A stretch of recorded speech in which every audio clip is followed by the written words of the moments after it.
Hello, everybody. Welcome to the Expert Interrogation Chamber. Today, in the hot seat, we've got my good friend, Mr. Ryan Koral. How is everybody doing today?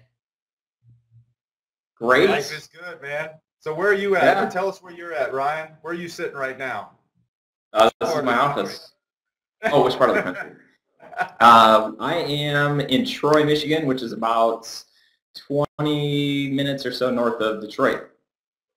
Awesome, man. I'm in I Chattanooga, could take my Tennessee. computer outside right now and you'd see snow and cold people. Awesome, man.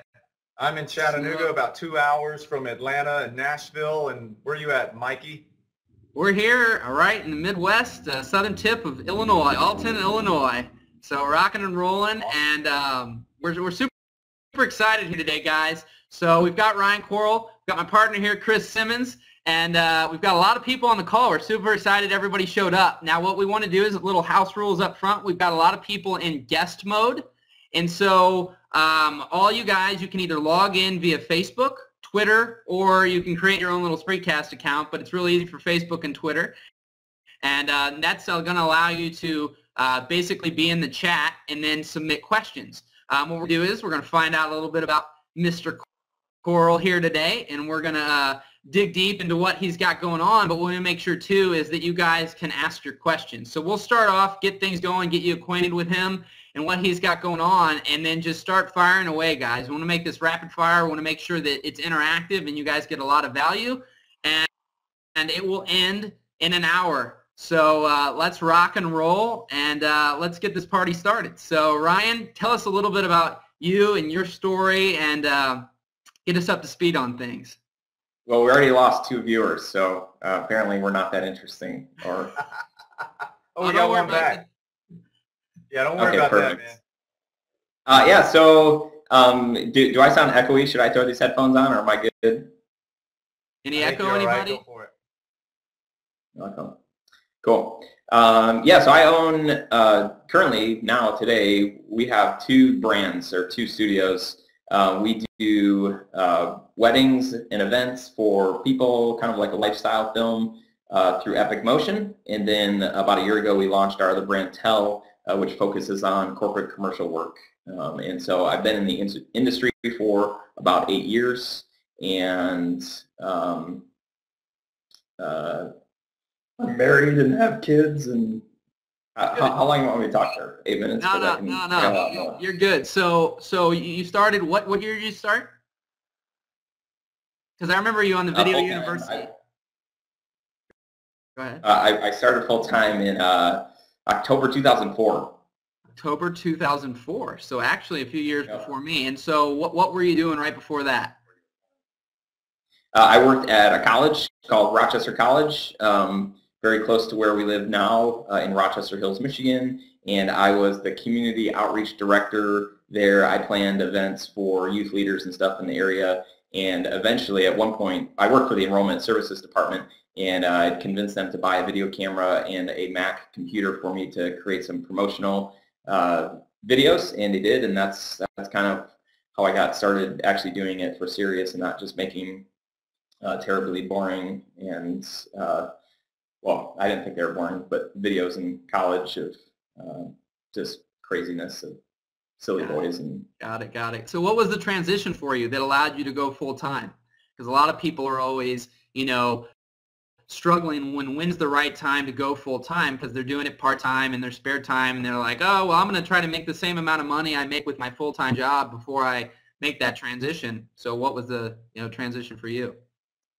Well, it wasn't hard going from the salary I was making to actually making money. It was a small Christian school, and I made like, I don't know, $24,000 a year or something like that. So it was not hard to match my salary. Okay. Being at the college, when I left the college, my wife had a job. It was an okay job, and we just decided that I was going to try it for 6 months and see if I could get business. And if it didn't work, I was going to try to get a real job again.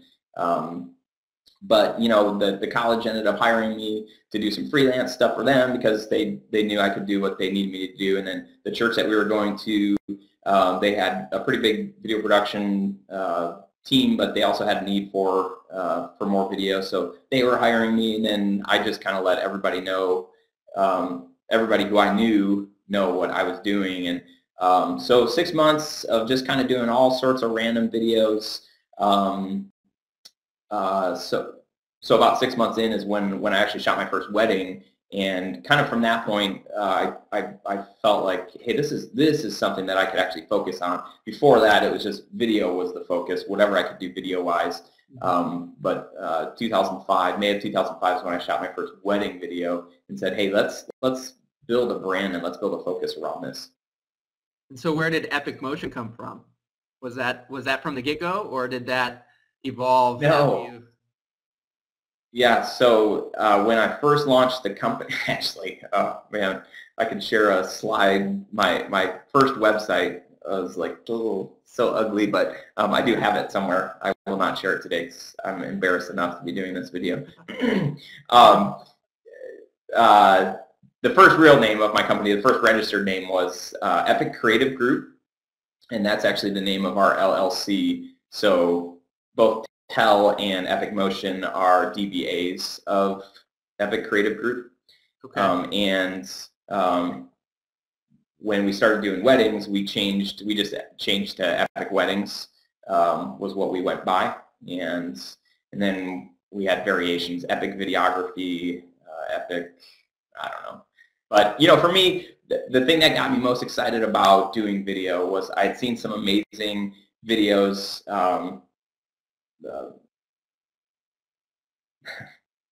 I saw some amazing videos and just wanted to do it. Now, I saw these amazing videos and started realizing that, hey, people have stories, and people have stories that are worth knowing. And, some of my favorite movies are like Lord of the Rings and Braveheart and Star Wars, just these epic movies. And so for me, back before the word got banned, it was still cool when we named ourselves Epic. But for me, the name had a lot of meaning for who I was as a person, what I cared about, and the value that I just have for other people and for their stories. Awesome, man. Awesome. Well, let's fast forward a little bit to today. So you have any struggles you want to talk about in between that time when you started until today, where now you have two companies, you have a corporate division, you have a wedding division, and I believe you told me you did about 50 weddings last year, and you yourself did about 20 of those. So what I'd like to talk a little bit about there is that process with the wedding division, and then we'll kind of dive into the transition of how Tel was started. And what made you decide to do that, and some of that process, because I know a lot of guys are struggling. They're doing a lot of weddings and they want to do other things, or honestly just getting weddings to begin with, and then trying to think of running two brands is like totally overwhelming. So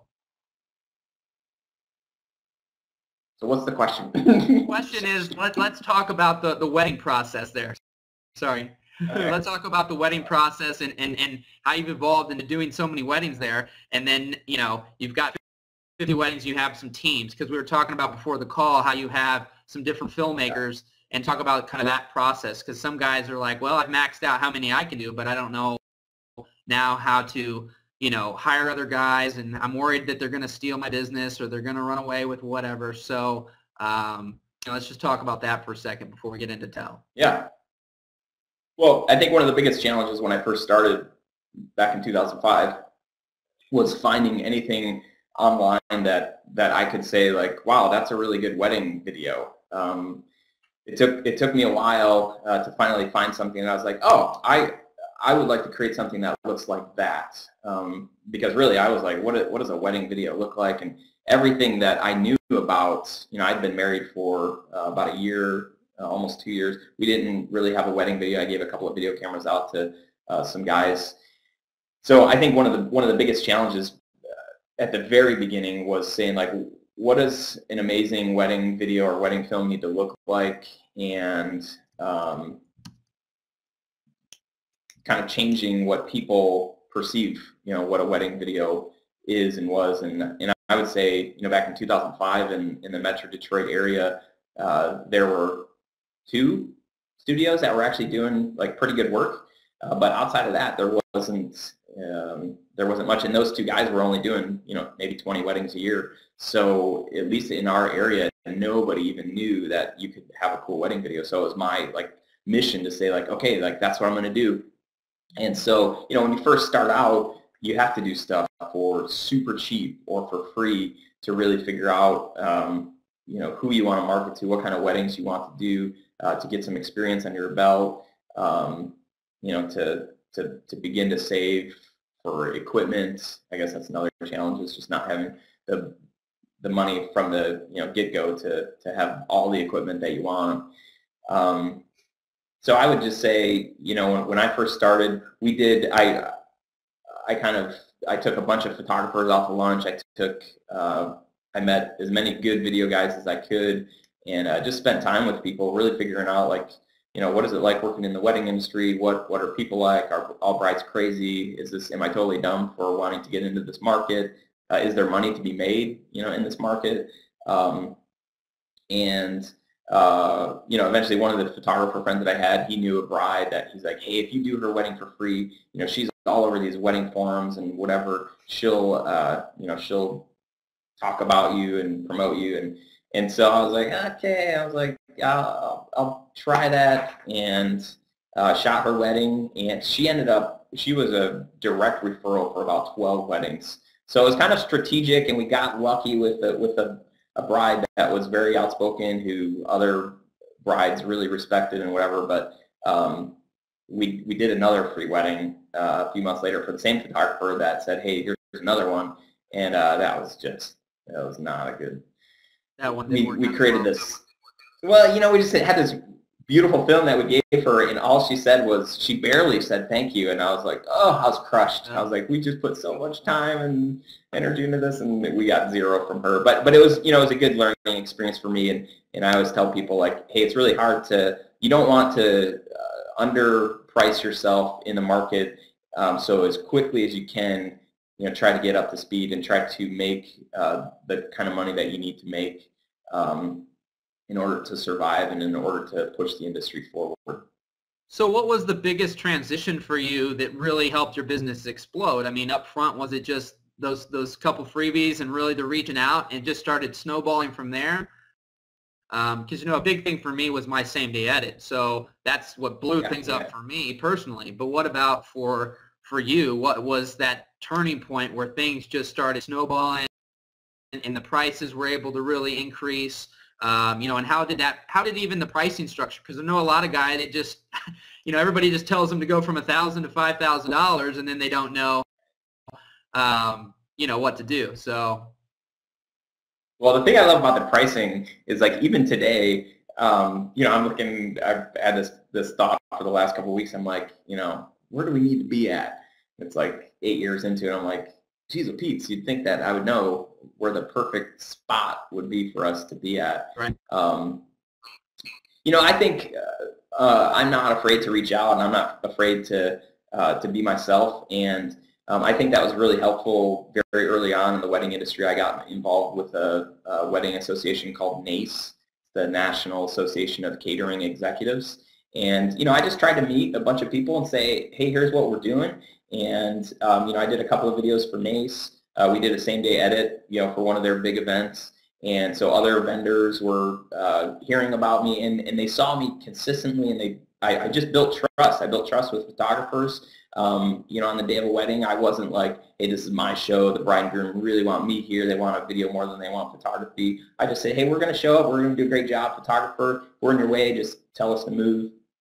We're here to just kind of capture it alongside you, and just create something great for our couples, and we want to make sure that we're on the same team. And so, just doing that kind of stuff. I like working with people that have that mentality.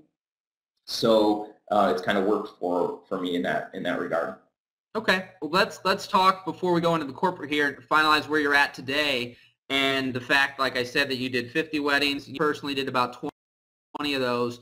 what does that structure look like for you in regards to hiring the people, how many they're getting? Just talk about that process for a minute here.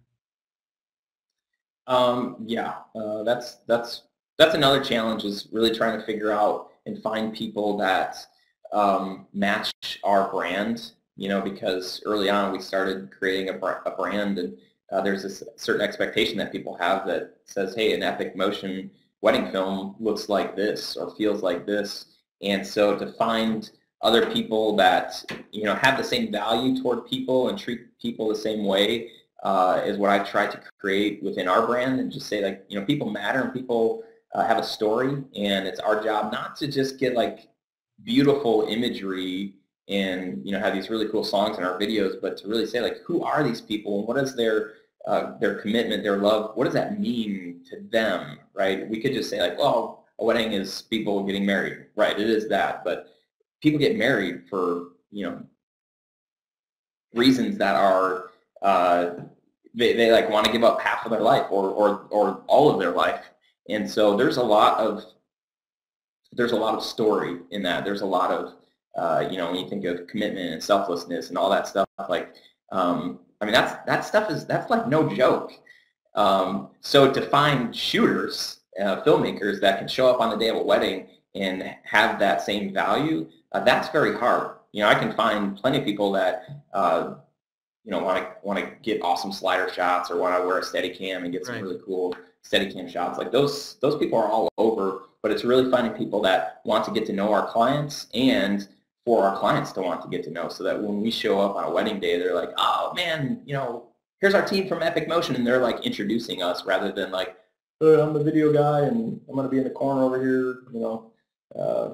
There's just like, for us, we're very hands-on and want to build a great rapport with our clients, so that they feel like we're friends, and so we feel like we are too. So are your teams, are they showcased on your website? How is the couple getting to know the other team that would show up that's not you?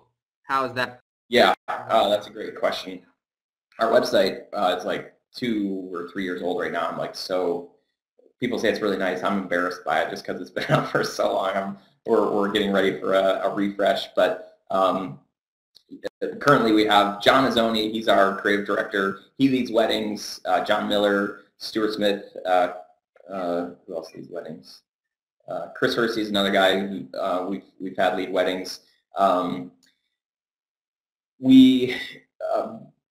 a couple gets ready to book us, or when a couple books us, we'll try to figure out who on our team we think would be the best fit for them. What we do, a month, 3 weeks, 2 weeks before the wedding, we'll set up a time for our lead shooter to take the couple out for breakfast, for coffee, for drinks, whatever, to just spend an hour or 2 hours with them, maybe 5 or 10 minutes talking about the itinerary, the layout of the day, but really just saying, like, hey, I want to get to know you. What do you guys do in your free time? What do you do for work? Why are you getting married? Stuff like that. And that for the couples has been very good for them to feel like, oh, okay, like they actually do care about us, and then for our filmmakers to feel a connection with our couples. So when they book Epic Motion, they don't know who they're getting up front. Is that correct right now? Usually no. Yeah, we tell them that we won't assign a filmmaker until about 2 months out from their wedding. Gotcha. So it's just the body of work. You're guaranteeing that they're going to get something that looks similar to what's on the website, and then you'll assign the filmmaker that will be for their wedding a couple months out, more or less. Well, we tell them we have no idea what we're going to get from their wedding. There you go. Now, I think I'm kind of revisiting this approach, and my new thinking is I would love to have a team, and just when a couple comes in, I can say, like, here are a couple of films that John's team has done. Here's our other John. We have 2 Johns, which is a little bit confusing, but and we have actually a John that we use. I digress. But I would love for people to see, what filmmaker. I would love for them to be able to be assigned, when a couple books. Gotcha. So at what point in time did you decide to start Tell and transition into, because I'm sure you did some corporate stuff under Epic Motion. What did you decide to transition and just make a separate brand? Because is Epic Motion now only weddings? That's it, right? Yeah, it's weddings and like family stuff, 50th anniversary, just people, like not businesses. Gotcha. And then Tell is businesses. And what was the transition there to start that up? And then after that, we're going to start rocking out the questions in the feed here for you. Some rapid fire answers here for everybody in the chat. So yeah. We kind of always did corporate stuff. I did corporate stuff right at the beginning, from the very first time that I started doing video stuff. And then when we said, hey, we're going to focus on weddings, like that's what we're going to be known for. But other people are going to say like, wow, your wedding works really good. Will you do corporate video for us? And we would say yes, of course. But we wouldn't be known by that stuff. Well, the problem started becoming, we were getting a lot of calls for stuff that was like, was not wedding, but stuff that we wanted to showcase. And it just felt weird, putting that kind of stuff on our Epic Motion website when 90% of the people that were going to that website were brides. And so it just felt, it just didn't feel totally right. And it felt like a disservice to our brand and what we were trying to be. And then another thing that we knew, I met with like a business coach probably 4 years ago, and he looked at our books and he said, you guys do pretty good from like, April or May to September, October. He's like, there's this gap of about 6 months that you're not making any money. And he's like, so why is that happening? And I'm like, well, we're not shooting anything new. We're booking stuff for the summer. And he's like, well, like if you really try to find something to do in those 6 months, and then the wheel started turning. I was like, oh, I guess that means I'm thinking we could at least double what we're making if we tried. There wasn't really any reason why we weren't shooting anything in the winter months, except for people don't get married in Michigan in the winter. So he said, well, we could do destination weddings, or we could start building a corporate brand. And then the straw that broke the camel's back, I think that's a saying. We have, I have a bunch of creative friends that work for agencies, and I had one friend who hired us to do a job for his like ad agency, and he's like, don't tell anybody that you do weddings. And I'm like, okay. He's just said, like people in the creative world, they just don't want to know that stuff. They would never hire a wedding videographer, blah, blah, blah. And I'm thinking, and I've always had this mindset of like, our work speaks for itself, and we're fun to work with. Like, just get over this mentality that wedding videographers suck, and give us a chance. And I showed up on that job, and the guy I was working with, like, one of the first things he asked me, I was like, what are you doing? And I was like, well, I film weddings. So they haven't hired me back since. That was about 3 years ago.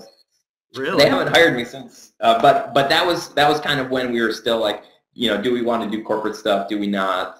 I actually got a phone call from him last week of a guy that he works with that sounds like they are going to reach out to us, which I think is kind of cool. So I say all that to say, like, rather than me kind of having this attitude of like, well, they should just, the work should speak for itself. People should hire us. They should know if we can capture a wedding where the day is like crazy. We're inside working with inside lights. We're outside working with the sun. Or the moon, and, we're in all these different situations that, of course, we could show up and do a half-day shoot, of a talking head and, like, knock it out of the park. Of course we can do that.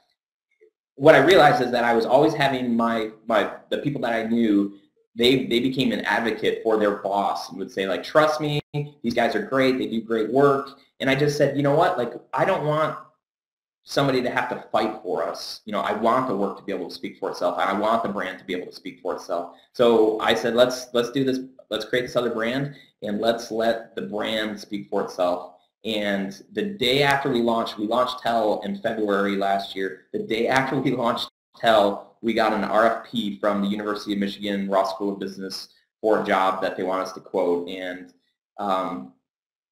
long story short, that job kind of came from the wedding world, a referral through the wedding world. Uh-huh. But the confidence that we had going in, saying like, here's all of our here's our corporate reel, here's our corporate website, makes no mention of weddings or anything. The confidence that gave us in the look and feel of the brand, we were just like, let's do this. Awesome, man. Well, we're gonna do a little update here with everybody. We've got a ton of people on. We're super excited to have everybody on today. Thank you guys for coming out on this, awesome Tuesday for Mr. Ryan here. Hope you're all having a good time, and we've got a bunch of questions here, so we're gonna get at those here in pretty much just a second. It looks like there's maybe only a few in guest mode. Anybody in guest mode, if you want to interact in the chat, if you want to ask Ryan a question, so we can dig a little deeper here, get your guys' questions answered, use Facebook or use Twitter to log in. And then below Ryan there, you'll see submit a question, and that's where we can add it to the queue. And then you'll also be able to chat. So appreciate you all being on, and this is great. So this is only the beginning, too. I just want to say Ryan is the first expert in the expert interrogation chamber.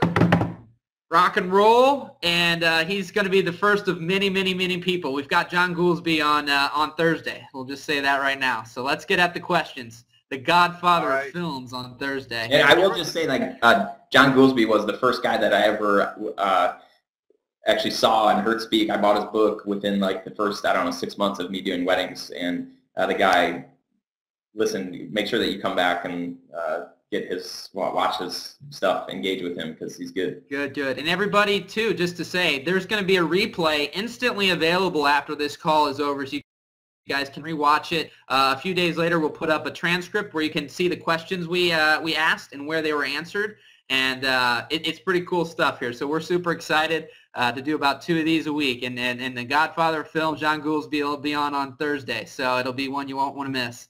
So, but if you do, there will be a replay. Here we go. So let's see here. We got a bunch of. That's the Law and Order thing, right? Like the. Yeah. There's John Azzoni. Let's take his question first. He's my creative director. What do you got? All right. Rapid fire. Blaine Corey. Yep. He's saying, Ryan, what has been the pros and cons of building 2 separate brands? Pros, we're going to make a lot more money this year than we ever have. Cons, and another pro is like being able to really focus on, I love creating, I love building, and so building a new business is very exciting for me. But having completely different kinds of stories to tell is pretty exciting for us. So we love telling wedding stories, love stories, but hearing somebody talk about their nonprofit or the mission of their business and why they exist is very exciting to me.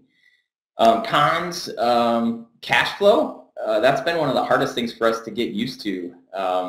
And I think 2013 is the year that we get used to this, where we'll do a pretty sizable job, $10,000, $15,000, and get paid like half of it right now to get locked in, and then have to wait 30, 45, 60 days when the project is finished before we get paid. So I've already paid my people in most cases, and just kind of waiting. So that's been a really big challenge, and something that I think for us, it just takes time to kind of get used to that pattern. Now, do you, as it relates to the cash flow, and that's a huge topic that Michael and I are always talking about, with our insider members, but it's just, are you just doing everything to make sure that the cash itself carries everything, or do you also rely on like a line of credit, or do you have any of the banking stuff going on? That's crazy. I just applied for a line of credit last week, and just right before this call, I just got an email from the bank saying that everything's been approved. Right. But I don't know, 3.25% plus prime, is that good? Is that not good? Somebody tell me. I think it's better than what I've got right now. I need to go to your bank. Cool, man. Well, yeah. So the line of credit for us is gonna be very helpful, just to get us into next year, because we really did not start pushing Tell. We worked all off of referrals this past year, but late November, early December is when we really started to push our marketing and sales for Tell. So my guess is by June or July we'll kind of be in a pretty good rhythm. Rock and roll. Awesome. Chris, keep queuing them up, and you ask the questions, and then I got it, man. All right, this one's from Bill Grant. How do you handle the financial and legal separation between Tell and Epic Motion? Yeah, so currently everything is under our LLC, which is Epic Creative Group. I just emailed our accountant last week, or no, earlier. It was, I don't know. Just emailed her recently and said, hey, how can I, look at what Tell is making and look at what Epic Motion is. Epic Motion is pretty easy because we use ShootQ. Highly recommend using ShootQ if you do events. But within ShootQ will tell us everything that we've made, so then we can just take that amount and kind of subtract it from our total gross amount or something like that and figure out how much we're making. So legally, there's no separation. So soon we will, I think the plan is for us to separate that and to create a completely separate LLC for the Tell brand. Awesome. Sweet. All right. Next question is from Lee Higginbottom. Do you plan on expanding your family like you expanded your business? Great. How do you create a different brand of your family? I don't know. Yeah, right. Adoption. Create a different look maybe. Yeah. Lee, come on, buddy. We got Blaine. Disturbance in the chamber. Disturbance. I'm telling you, man. Hey, when you get, if a question is dumb enough, just bang your desk real loud, and then everybody, like, the ones that are just editing and not watching, will scare the crap out of them. All right, Blaine's asking, do you feel that you lose out on corporate video business because a client comes to you with a project that doesn't fit your formula or style? What's more important, producing a video that your client envisions or selling the client on your type of video? Yeah, that's a good question. I think that right now, our focus with Tell is telling stories, just like it is in Epic Motion. We just did a video for a really cool client. It's all motion graphics, and we hired a voiceover artist. It tells a story, but like in a way that if you would ask me 2 years ago, would we take on a project like that, I would have said no way. But now that these are the kind of skill sets and the people that that work with us, to take on a job like that, for sure, it makes total sense, and it helps keep the lights on, and it's a cool challenge to say, like, how can we make this cool? One of our biggest clients, though, we have these great creative ideas, and they're kind of conservative, so a lot of times our creative ideas do not, we don't get to do them. So we kind of do what they want us to do. And at this point, we're kind of fine with that. Our feelings don't get hurt too bad. John, are you still on this call?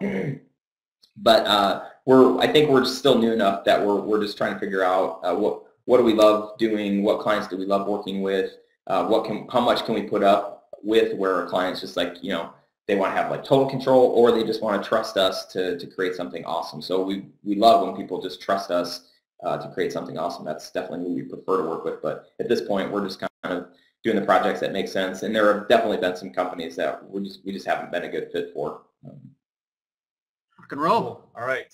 So we got Mr. Dave. I'm gonna screw this up, Dave. Doppel, I think. Doppel. I know you can't speak back, so we'll just screw it up without being corrected. Sorry, man. Dave, come to Michigan. Ryan, if I quit my job and move to Michigan, will you hire me? Yes, come. Oh, that was the desk banger. Desk banger. Next question. All right. So Chris Rains. Okay, did you realize when you started getting into corporate work that you needed to develop additional skills you didn't have already? If so, what were those skills?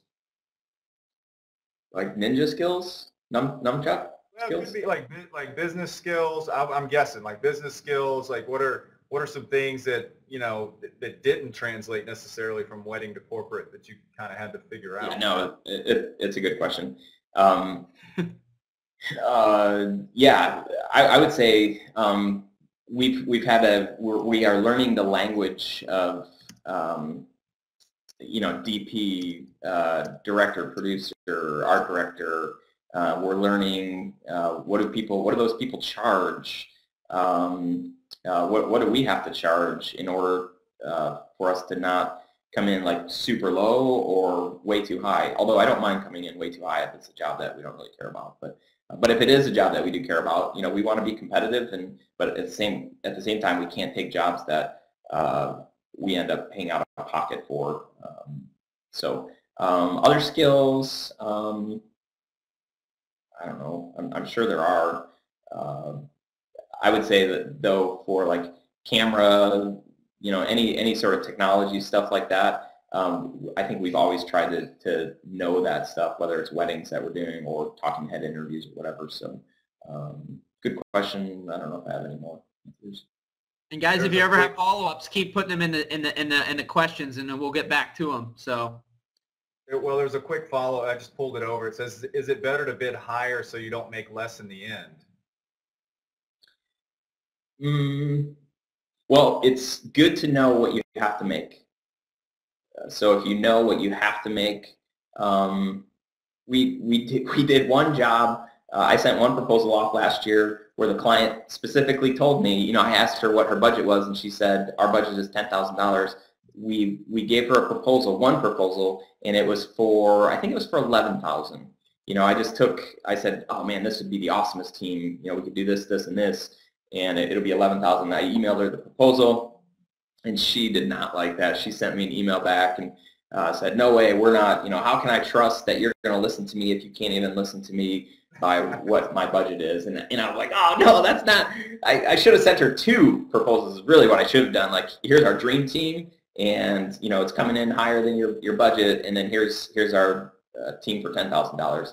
I did not do that. I've since our relationship has been restored. They have not hired me yet, but I've kind of shot myself in the foot on that one. Yeah, I tell you, when somebody tells me my budget's 10 grand, I come in at like 89.50. And it seems to be, because I've experimented. Well, let's make it 9,500, and then they just, it's almost too close. They're like, oh, they just want to take everything that we have. So anyway, I don't know, psychologically. Yeah, and I would say too that a lot of people that we have created proposals for, 60 to 70%, like I said, because we didn't do a lot of marketing last year, we had some kind of relationship. So it was, I almost felt like we could, if somebody told us $10,000, that we could come in at $10,000, and they wanted to hire us. So, but now that we're doing more promoting and whatever, we're probably going to run into a lot of situations where we don't know the people and there's not that trust. So if they say 10,000, they might be hoping that we're going to come in at 8,500. Cool. All right. So we've got a question from Ross Sandalias. You mentioned that you started out doing some free/spec work for NACE. What is some advice you'd give someone looking to do the same to break into a new market or type of client? I would say look for if you know who your market is, then figure out, for the weddings, it was like super easy. I went online, it was like, I Googled weddings, wedding events, and realized that there were like 3 or 4 different associations in the Detroit area, and I said, okay, I picked this one. I knew somebody that went to it, and that person was very influential and introduced me to a lot of key people. So one of the things that he taught me to do was to say, hey, if we're ever just hanging out, standing here, ask me who I should introduce you to. And I said, okay, who here should I meet? And so he introduced me to a bunch of people. And so I think that carries over to whatever business that you're in, and whatever stories that you want to tell, is to reach out to those associations, and but being frequent, showing up consistently, and building relationships outside of just those meetings, I think is what's going to make you a winner. Well, I always say the worst thing that's going to happen is you get a no, and you get a no when you don't ask people. So ask. Good things can happen. I would say if you don't ask, the answer is always no, right? The answer is always no if you don't ask. So Bill Grant's taking it to another level. He's got the light like right in your eyeballs, man. He's saying, what does Ryan currently charge for a wedding, and how did he come up with that amount? I'm not telling.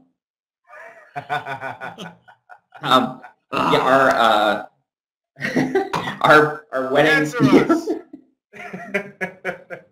Our pricing starts at $4,500, and we always tell our clients that an average couple spends between $6,000 and $7,000. Was this for a wedding?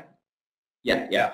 Average $6,000 to $7,000. I sold one about a month ago for $13,500. So they definitely range, and again, it comes down to the size of the team and the amount of edits that people want. How did we come up with that amount? The way that we came up with how much to charge is we just figured out, what does it cost to pay a lead shooter for 8 hours? What does it cost, or just hourly? What does it cost to for a second shooter, an assistant, somebody to rough cut the footage, somebody to actually create the edits, the time invested in meeting with the couple, following up with the couple. We've got an Excel spreadsheet that has all of this stuff laid out, and the amount that I know my team will work for, and we just plug the numbers in, and these are the magic numbers. So I would say right now, our starting price is $4,500. We raised that from $3,900 a year ago, and our bookings are down, but our profit margin is a lot more. So if we shoot 35 weddings this year instead of 50, we'll make the same amount of money. We'll work a little bit less, and we'll be able to spend the appropriate amount of time on each of those weddings. Well, that's a good feeling when that happens, isn't it, man? When those profit margins go up, you work less and make the same or more. And isn't it funny how when the profit margins go up, even though you're working less, it's like things just start to compound and more business comes anyway. It's like the whole world wants to attract to you once you aren't just constantly working on totally editing and shooting and all that, and spending more time marketing and just sort of existing. Yes. All right, Dan the Man Rollins. Ryan, what is your creative? Oh, here we go. Dan is known as the novel writer in our insider coaching calls. So let me take a sip of water here, huh? Ryan, what's your creative process with corporate clients when it comes to telling their story? I find that my clients can struggle with the idea of telling a story when they often want to kick out a video to make a sale or drive traffic. Do you have an example of educating I can't see the rest of it, Michael. Can you see more of it? Let's see. It says, when it comes to telling their story, I find that my corporate clients can struggle with the idea of telling a story when they often want to kick out a video to make a sale or drive traffic. Do you have an example of educating the client on the importance of story? Does that make sense? Yeah, so, if you go to, we just created a new download that I see Chris on here. Chris downloaded it. Chris, did you read it? The 8 things one, is that helpful? Has it been helpful for you? I won't wait for him to respond. But if you go to our corporate site, it's gototell.com. We have a link on there to download.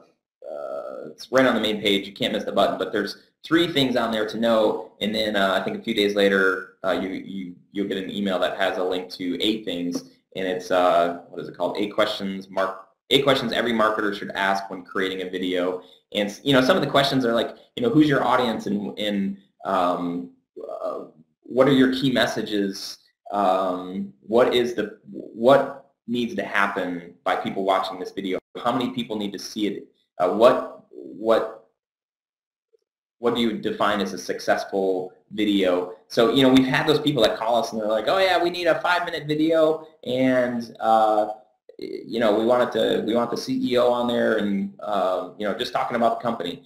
And we're like, okay, well, who's going to see this? And one of the films that we're editing right now, they wanted the CEO, they wanted the CFO, they wanted all these C-level people, but they were speaking to their culture, their work culture, who's all like college age or college grads that they just don't, they're not 50 years old, and they don't talk like that, or they don't care about the same things that a CEO would care about. So the more questions that we can ask up front, I feel like our clients appreciate that, and we've been able to help them go through a process of like, oh, okay, maybe it doesn't have to be the CEO, but there are so many companies that are like, no, we really got to have the CEO, and it's just engaging them in that challenging conversation to say like, why do you need the CEO, or why do you need this person or that person? Who's going to see this and why? And but on the 8 things, there's questions that we ask that we found have been very helpful. All right, Ross, back on deck. Sandelias, just like to say it. It's awesome. Currently running photography and videography under one roof and looking into breaking them up into separate DBAs/entities. Any advice for making the transition run smoothly or taking advantage of it from a marketing/branding standpoint? Any advice for making the transition run smoothly, taking advantage of it from a marketing branding standpoint? So you want to do...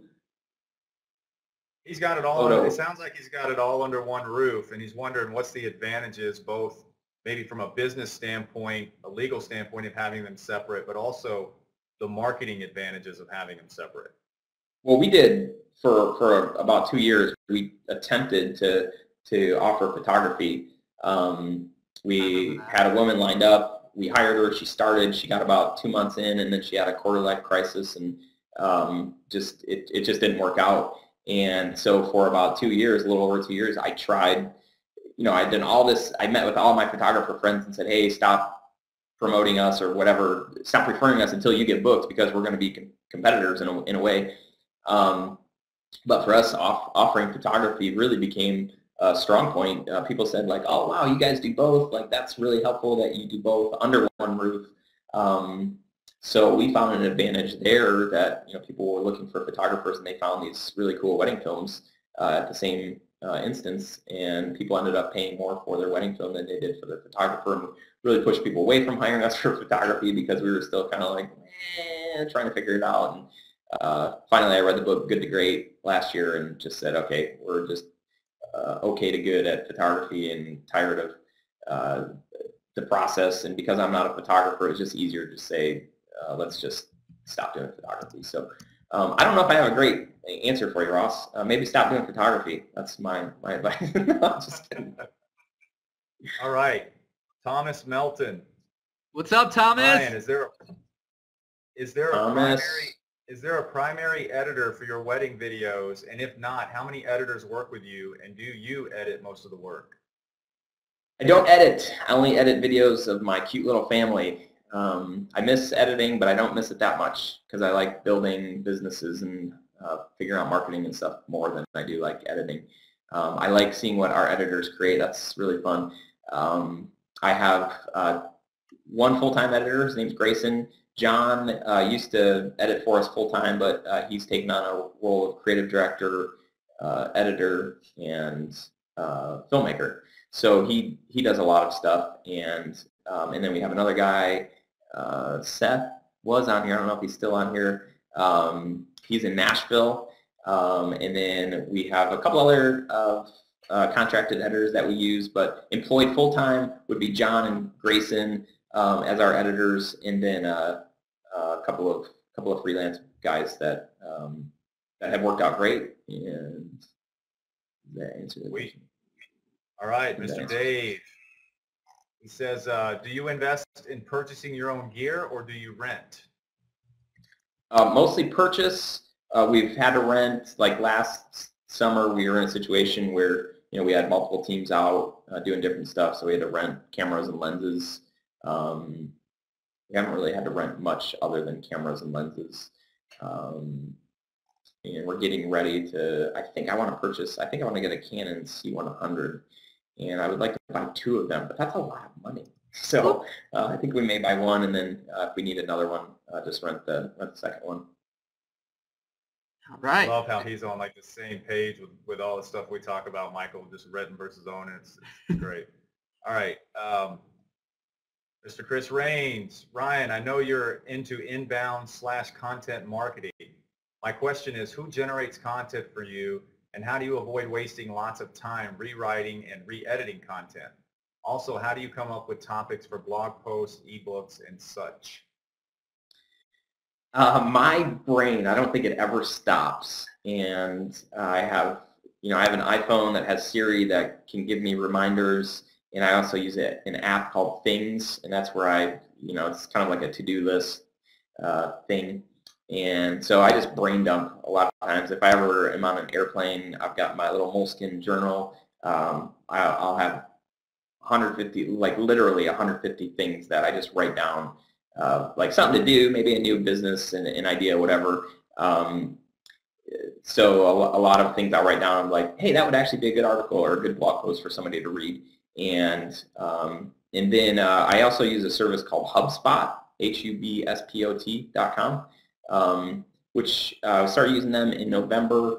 And the jury's still out there. I think they've been very helpful in kind of educating me on inbound marketing, and helping me figure out like what are worthwhile posts to write. And really what it came down to, when figuring out how to write the correct blog posts is determining what are people searching for. So in the past where I'd be like, hey, let's make a blog post about the 10 things that every business should know if they move to the moon. Okay, well, nobody's moving to the moon to do business, so that would be a dumb blog post to write. But if a lot of people are searching for how to do business, 4 hours a week, there would be a lot of.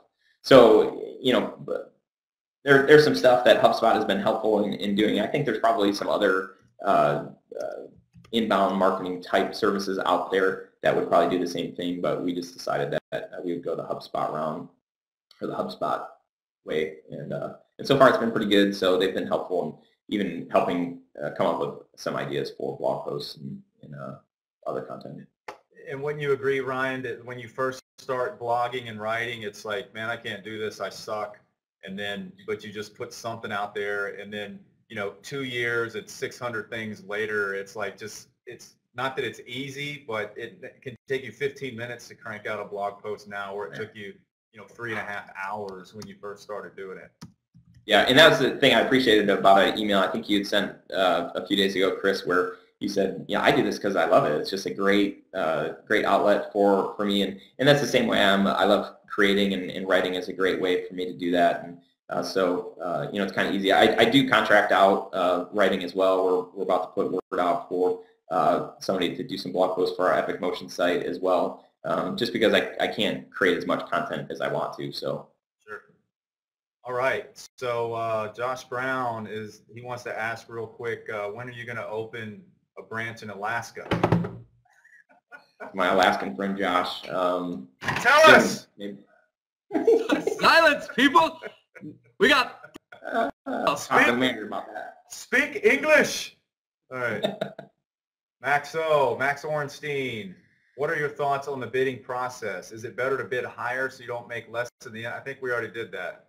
Yeah, that's my bad, Max. I should have not put that up there. All right. I would just say make friends with whoever's in control of the bid. See if you can figure out where you should come in at. That's right, man. All right, Josh Brown, do you think you could make your company more profitable by subcontracting the filming? What employee costs do you have? Do you provide health care? Yeah, definitely. I shoot, weddings. I probably shoot a third of the weddings that we do. Corporate stuff, maybe half of the stuff that we do for corporate. I love filming. I love being on set. But when I think 2 years down the road or 5 years down the road, I don't want to be like so in demand that if I want to go to my kid's t-ball game, I can do that, or if I want to take a 2-week vacation in the middle of summer, the middle of winter, I can do that. So we have great filmmakers. John's a great filmmaker that works full time for us, and then we have a lot of subcontractors that we use. So yes, what employee costs do you have? I have a full-time editor, full-time creative director, who's also a filmmaker, and then we do not provide healthcare. Oh, and then Nick is our he does a little bit of everything. He does all of our post-production delivery to clients. He does some editing. He even beat me at a game of ping pong today. Which means he's not going to work for you anymore, at least this month, right? Okay. Thomas Melton, how many operators do you send out for an epic wedding? How about that $13,000 wedding? How many people going out to that? There will probably be 4 of us. There might be 3, 4 at the most. What we try to sell to our clients is a package that has 2 filmmakers and an assistant.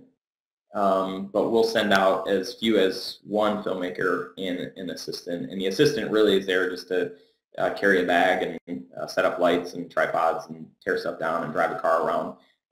So sweet spot for us, 2 filmmakers and an assistant. All right, rock and roll. Rick Rubio, do you have any problems dealing with henways? What's a henway? I have no idea. 2 pounds. Henways. I don't know what that is. Answer it! Answer the question. Right. That's how we're strategically keeping everybody engaged. Right. Just when they start to fall asleep, we like scare the pee out of them. All right. Yvonne, just a comment. Best thing I'll take away from this is create 2 proposals. Very creative. Awesome.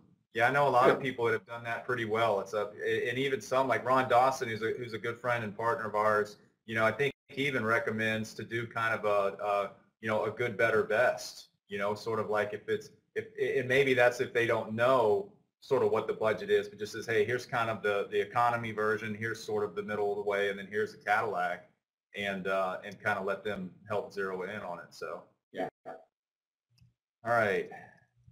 Thomas Melton, what do you guys typically pay a second shooter?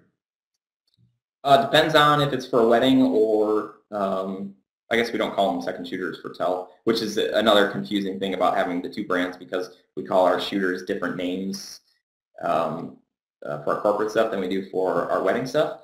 So second shooter depends on how much they've shot with us before, but I think anywhere from 35 to 50 bucks an hour is the going rate. And then for corporate stuff, I don't know. I honestly don't know. I can pull up my numbers document right now, but I don't know off the top of my head.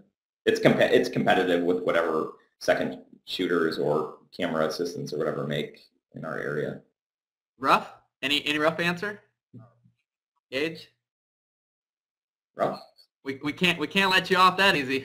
Well, I mean, there's probably not a lot of situations where there is a quote second shooter in corporate, right? I mean, because it's just kind of, I mean, I don't know, unless it's the same kind of event as a wedding. Like, I don't ever refer to any of the camera guys that work for me as a second shooter. It's right, more or less just, very true. I might pay them, well, you know, if it's just a guy that's going to man the wide shot, you know, maybe if it's a whole day's effort, you're paying them, you know, $250 or something. Right. You know, so we just call that person the camera operator. Yeah. Yep. All right. So, John Azzoni, how has hiring a creative director benefited your life personally and professionally?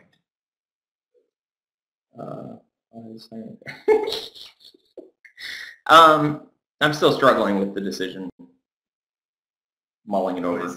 Is he your creative director? Is that what? Oh yeah, actually he is. Yeah. Oh god dang. He said a second ago in the chat, there's not enough inside jokes, and I was like, stick around longer, and there will be. So obviously that's what this love it. All right. So. All right. Before we get to the next one here, we've got to ask Mr. Ryan Koral, because I specifically told him that we would be wrapping up here at 3, and time's been flying by. So over here with Chris and I Create Insights with our coaching calls, we're very friendly with our time, but we want to respect our experts here. So we can ask if he's got a few extra minutes, but there's 12 questions in the queue. We're probably not going to get to all of them, but we'd like to definitely answer a few more. And if you're cool with that, man, for a few minutes, and then we'll wrap things up. See how we do. Let's rapid fire. Let's rapid fire. Rapid fire answers. So let's see. Rick Rubio's got some crazy questions, so I'm not even going to put them up there. Okay, so Brett Culp says, Ryan, what's your dream for your filmmaking? Ooh, man, Brett, you would ask a question like that, wouldn't you? I just finished reading the Steve Jobs biography or autobiography book yesterday, or listening to it, and I've actually been contemplating this, and you know, I want to make an impact in the world. I think the best way to do that is in my family, with my son, who, you know, maybe one day he'll want to make films. Maybe my daughter will, but I think most importantly, I think they'll want to be an encouragement. They'll want to be a light. They'll want to do something great, with their lives. So in whatever form that could be in a film, I don't really know, but I would hope that by what I'm doing with filmmaking, I would have that opportunity. And if somebody asked me 5 years ago, 2 years ago, even a year ago, would I ever want to do a documentary or a full-length feature, I would have said no. That's like I have no desire to do that. But it's weird how things change, and I'm kind of in a different spot now where I'm like, I don't know, maybe I would. All right, just don't make it about Batman, right? Brett's got Everybody that. needs a competitor. Can't wait to see that, by the way. Me neither, man. I was just messing, Brett. That's pretty awesome. David Weber, being successful in the Detroit area is a pretty cool story. Have you found that's been a help or a hindrance in growing your business? I always wear it as a badge. I think Detroit's awesome. Obviously, you know that, Dave. But people with good intentions that are doing good stuff, they're successful, and we've seen that time and time again in Detroit. And I think some people maybe subconsciously think like, yeah, it's pretty cool. If they can make it in Detroit, then they must be doing something right. So I think that it has helped. Awesome. Thomas Melton, Ryan, is your work primarily shot on DSLR or a combination of DSLR and traditional HD cameras? We actually have all VHS-C cameras and are getting ready to upgrade them. No, I'm kidding. Yes, all DSLR, and that's all that we use. Rock and roll. Seth Evans, have you ever considered militarizing your business and unleashing infantry into other cities? Yeah. He works for him. Who do you work for? He works for him. So moving on, right? Okay. Where and how do you advertise for all the high-end clients? Evis, I'm not going to tell you that. You're in my market, man. I think that one. Again, it's about relationships. We've done some very high-end weddings and events, and it's you get in with that crowd and you build trust, and you let them know that you're there for them, and that you want to produce a great product for them, and that you actually care about them.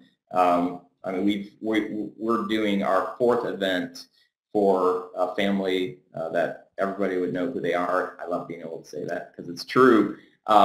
But because they really trust us, and it feels good to be trusted, and I don't know. So yeah, just build relationships with your clients and target the market that you really want to cover. Because I would say also, like, all high-end clients aren't the best clients. All right. So Aaron is saying, do you guys normally build bids with AICP? Yes. I have no idea what that is.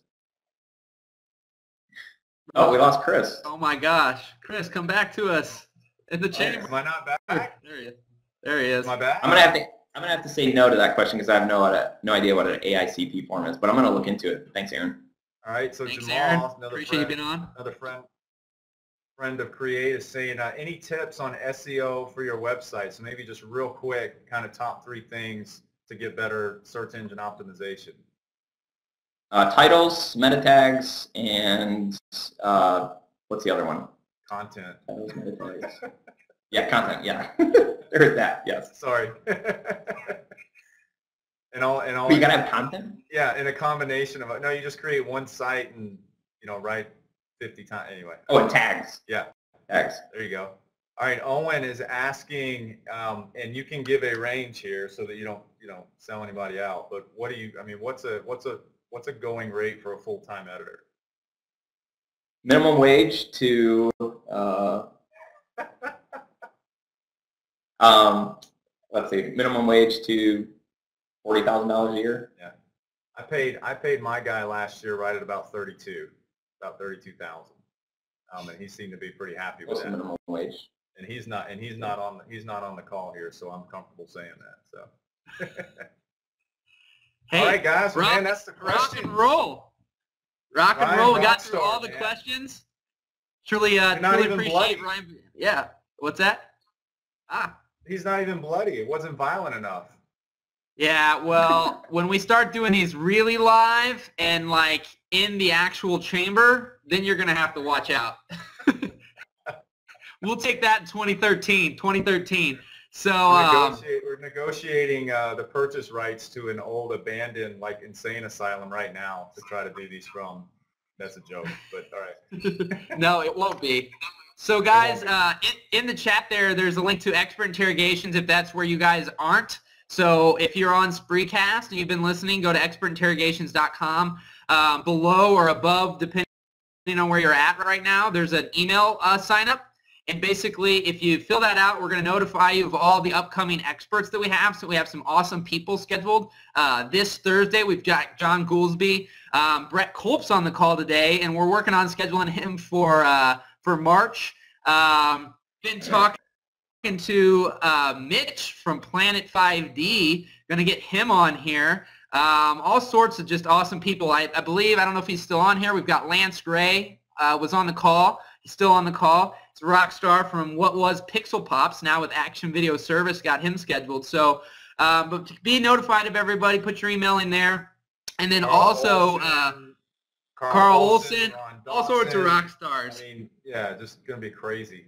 And so the other final thing is when you put your email in there, there's an ebook that basically Chris and I have, or that Chris has, the Six-Figure Videographer, that I bought back in 2008, and in 2007 I only made $40,000, and I went to six figures in 2008, and a lot of that had to do with Chris's coaching. So you're going to get that for free just for putting your email in. That's on the other side there. You don't have to do anything else. There's nothing, whatever. Just put your email and be notified, and you'll get that. And then be sure to check out createinsights.com too. That's Chris and I's site. Chris is rocking out some awesome blogs right now. We have a coaching program that you can get in for free for 30 days. We do this kind of stuff on Spreecast, and you get it for free for 30 days at no credit card or anything. You get in there and get in 8 hours of these type of calls, and we'll answer all your questions. So we just want to really help people out and bring the business side of things to this world. A lot of people talk tech. Everybody knows how to run their cameras, but they don't know how to make any money, or they don't know how to make a living.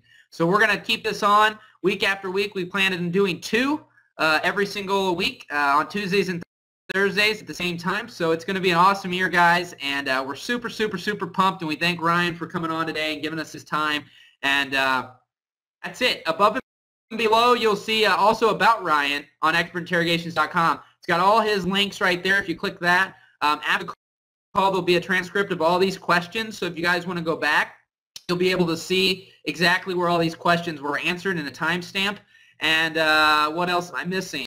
Anything else? Anything else, Chris? I don't know if you mentioned this, but literally the second we stop this Spreecast, yes, you can immediately refresh and watch the replay. So share it with your colleagues, share it with your friends. I mean, it's gonna be awesome. That's right. The whole world.